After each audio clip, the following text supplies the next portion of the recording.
Et alors ce soir, et comme tous les jeudis, nous parlons de culture, de loisirs et de sport. Bonsoir Manon. Bonsoir Antoine. Alors finalement Manon, que faire ce week-end? Eh bien Antoine, samedi et dimanche, vous pouvez vous rendre au lac du Der pour participer au week-end Art et Mémoire. Au programme, de nombreuses animations pour ce dernier temps fort d'Extra-Lac.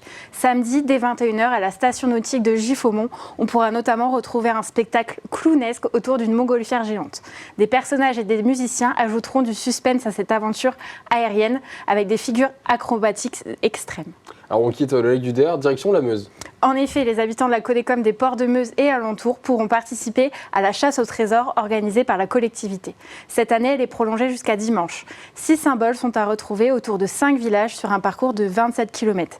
L'objectif, recomposer le code mystère afin de tenter sa chance pour gagner l'un des 150 lots sur tirage au sort. Tu l'as fait? Ouais. D'autres événements sont prévus à présent dans la Meuse. Oui Antoine, le département ne manque pas d'événements ce week-end. À la salle du Mat Bar-le-Duc, la pièce de théâtre Les Guêpes sera sur les planches. Dans cette comédie, on y retrouve l'histoire d'une famille dans leur maison de vacances en plein été. Des histoires en 7 séquences qui se déroulent sur 3 jours et qui vont changer la vie de chacun. Ok pour le sport, ok pour la culture, et si on préfère faire du sport justement? Eh bien on peut aller du côté de Chaumont pour le 77e prix de la Libération et le 48e prix de la municipalité. Cet événement est organisé ce dimanche 15 septembre par le Vélo Club Champmontais. Une bonne préparation est tout de même nécessaire, les distances étant comprises entre 64 et 88 km. Et alors à Chaumont, toujours, c'est également ce week-end que le théâtre Le Nouveau Relax lance sa nouvelle saison. Et oui, qui dit rentrée scolaire dit aussi rentrée pour les saisons culturelles du territoire. Ce mardi, c'était au Nouveau Relax de présenter sa programmation 2024-2025 à la presse. Célia Richard et Clémentine Coppola y étaient pour nous. Regardez. Lumière, musique, action. C'est avec fierté que Rémi Sabot, le directeur du Nouveau Relax, a présenté sa nouvelle saison. Une programmation travaillée depuis plus d'1 an et qui voit enfin le jour aujourd'hui. Il y aura de la musique, du théâtre, de la danse et même du cirque.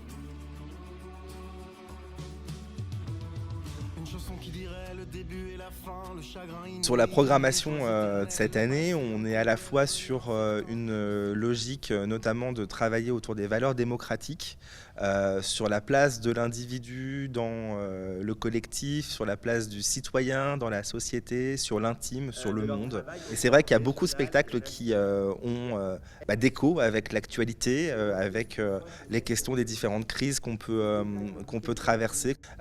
Et puis, je revendique aussi beaucoup des spectacles autour de la joie et de comment on arrive en fait à faire une force collective et vivante ensemble, que ce soit au théâtre et en dehors dans la vie en général. Pour autant, le but n'est pas d'imposer une idée, mais bien de permettre à chacun d'avoir la sienne. En 2024, la programmation doit permettre de créer du débat, une proposition qui correspond parfaitement au contexte actuel, même si toute ressemblance est fortuite. Dans les spectacles qu'on peut proposer, il n'y a pas forcément de message, si ce n'est du coup celui d'engager le dialogue, l'échange. C'est vraiment de pouvoir défendre différents points de vue. Et on n'est pas du tout sur des spectacles militants qui viennent imposer du coup vraiment des choses. Et on est plutôt justement à créer un espace démocratique où chacun peut se sentir représenté, écouté. Dans cette démarche, le Nouveau Relax s'est mis sur son 31 pour la rentrée avec un nouvel espace-bar surnommé La Bulle. Ces travaux de rénovation viennent appuyer l'obtention de l'appellation scène conventionnée d'intérêt national. C'est tout l'objet aussi de cette reconnaissance de l'État, c'est de faire à la fois un lieu de diffusion avec une programmation artistique, mais aussi un lieu de création, de travail et un lieu de rencontre, un lieu de vie.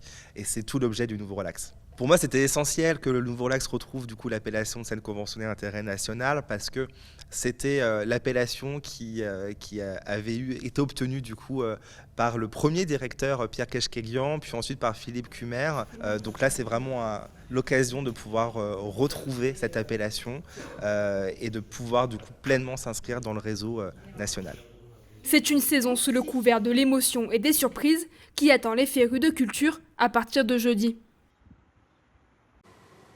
Et justement, la billetterie est d'ores et déjà ouverte pour les 2 prochains spectacles. Le dîner chez les Français de Valérie Giscard d'Estaing et Il nous faut arracher la joie au jour qui file. Merci Manon pour ces idées de sortie. Prochain rendez-vous jeudi prochain. À jeudi Antoine.